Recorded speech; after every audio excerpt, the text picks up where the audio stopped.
Media మిత్రులకు BRS party నాయకులకు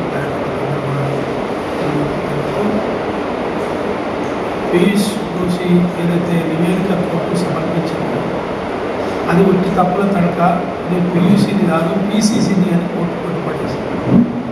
అక్కడికి సిగ్గు శరం లేకుండా ఇంకా ప్రభుత్వం ఏం ఆలోచన చేస్తుందంటే, రాత్రి టీవీలో చూసాం, ఉత్తమ్ కుమార్ రెడ్డి, సీఎం రేవంత్ రెడ్డి ఢిల్లీకి వెళ్ళి సిబిఐ మీద ఒత్తిడి తెస్తారంట. దేనికి? సిబిఐ పైన సిబిఐ చేయదా, పోలీస్ పైన పోలీస్ చేయదా అని కుక్క గాడిద అన్ని పనులు మీరే చేస్తారా?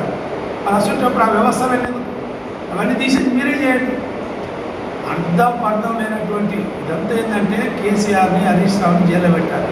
అది వాళ్ళ మెయిన్ ఇంటెన్షన్, బదనాం చేయాలి. ఎందుకు పెట్టారు జైల్లో?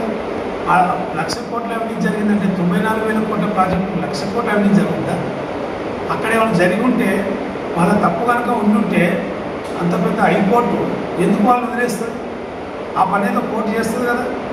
కోర్టులో ఏం జరగలేదు కాబట్టి మనం ఏదో ఒకటి చేయాలి అని ఒక ఇంటెన్షన్తో పోతుంది తప్పితే ఈ తెలంగాణ ప్రాంతం మీదనో, ప్రజల మీదనో, కార్యశ్రమ ప్రాజెక్టు మీదనో, ప్రజాధనం మీదనో ప్రేమల వ్యక్తులు కాదు. ఇది కేవలం కుట్రపూరితంగా బీఆర్ఎస్ పార్టీని, కేసీఆర్ను, ఆ బీఆర్ఎస్ నాయకులను బదనాం చేసే కార్యక్రమం తప్పితే ఇంకోటి కాదు. ప్రజలకు స్పష్టంగా అర్థమవుతున్నది. అంతేందుకు కాళేశ్వరం కూలిపోయింది, సముద్రంలో కలిసిపోయింది, 1,00,000 కోట్లని మీరే చెప్పారు. మరి బీర్లా ఐలయ్య గారు అసెంబ్లీ సాక్షిగా 100 చెరువులు నింపిన అధ్యక్ష అని లేచి నిలబడి గంట పరంగా చెప్పారు. 100 చెరువులు నీళ్ళు ఏడకు వచ్చినాయి, బస్సుపురంకి ఏడకు వచ్చినాయి, 100 చెరువులు ఎట్లా నీళ్ళు? ఆయన బీర్లైలే ఇంటర్గా బయటకు వచ్చినాయా, కుమ్మవాణిలో ఇంటర్గా బయటకు వచ్చినాయి? ఎవరిని అర్థం ఉందా మాట్లాడడానికి? ఈ చిన్న పిల్లలు నవ్వుకుంటున్నారు వాళ్ళు మాట్లాడే మాటలు చూస్తారు. కాబట్టి దీన్ని ఎక్కడికక్కడ ఖండిస్తున్నాం, ముమ్మాటికి ఖండిస్తున్నాం. రేవంత్ రెడ్డి ఓటుకు నోటు దొంగ, జైలుకు పోయిండు, నన్ను 11 నెలలు జైల్లో పెట్టింది కాబట్టి నేను కూడా జైల్లో పెట్టాలి అని ఒక ఏమంటారు ఒక ఆక్రోశం తప్పితే దాంట్లో నిజం లేదు, న్యాయం లేదు. అసలు రేవంత్ రెడ్డికి కేసీఆర్ గురించి మాట్లాడే అర్హత ఉందా? ఇది ఎవడి దొంగ?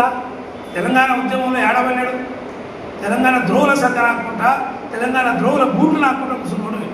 ఇలా తెలంగాణ ప్రాంతాన్ని పరిపాలించే అర్హత కూడా లేదు. ఆ మాటకు వస్తుంది. అంతగా ఎవరు అనడం లేదన్నా మరి నోరు ఎందుకు అట్లా వారేసుకుంటున్నారో, ఎందుకు ఇలా చేస్తున్నారో ఏదో ఎక్కడ పెద్దలు చెప్తారు, వినాశకాలైన విపరీత బుద్ధి. ఈ విపరీత బుద్ధి అంతా ఏదో వినాశనానికే దారి. వాళ్ళ వినాశాన్ని వాళ్ళే కోరుకుంటున్నారు. ఇది ప్రజలు ఎక్కడ హర్షిస్తలేరు, నవ్వుకుంటున్నారు. మొన్న ఒక పెద్ద ఆయన చెప్తున్నాడు, మా పక్క ఊళ్ళే అట్లకెళ్ళి పోతే ఆగి ఆ వినాశం కాలువ నీళ్ళు వస్తున్నాయి. మరి కూలిపోయింది అన్నారు కానీ నీళ్ళు ఎట్లా వస్తున్నాయి అంటే, కూలిపోతే వాళ్ళ ఇంటికి బయటకు వెళ్ళి ఇచ్చిపోసిన ఏడా ఇవన్నీ ఎక్కడివి అని ఒక ముసలాయన ప్రశ్నిస్తున్నాడు. కామన్ మన ఒక రైతు, ఊళ్ళో ఉండే రైతుకున్న పరిజ్ఞానం, జ్ఞానం లేకుండా ఆ కాంగ్రెస్ నాయకులు మాట్లాడడం అనేది సిగ్గుచేటు. కాబట్టి దీన్ని మేమంతా ముక్త కడుతుని ఖండిస్తున్నాం. రాబోయే రోజుల్లో కాంగ్రెస్కు ప్రజలు ఎట్లా బుద్ధి చెప్పాలో అట్లా చెప్తారు. అది అతి దగ్గరలోనే ఉన్నది, మనం అందరం కూడా చూస్తాం.